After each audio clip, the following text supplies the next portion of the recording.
আমরা চলে আসছি বোয়ালমারি নিউ তৈশী মোবাইল সার্ভিসিং সেন্টারের দাওয়াতে।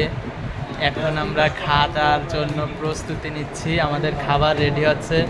আমাদের সাথে আছে ইমরান ভাই, রাহুল পান্ডে আমার কাকু, আমাদের উস্তাদ ওদিকে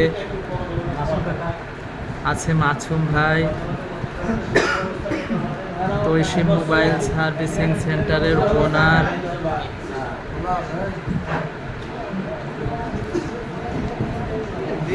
আমরা আছি এখন হোটেল মেজবান অ্যান্ড রেস্টুরেন্টে। এখানে আছে আমাদের এই যে আরেক বড় ভাই, পানিয়াতে করে বসে আছেন ভাই, খাবারের জন্য অপেক্ষা করতেছেন, কিন্তু খাবার এখনো আমাদেরটা রেডি হয় নাই। আমরা ফাঁসে পড়ে গেছি তো, এই জন্য আমাদের খাবার দিতে দেরি হচ্ছে। হ্যাঁ, এই যে এদিকে আছি আমি খাওয়ার জন্য অপেক্ষা করছি।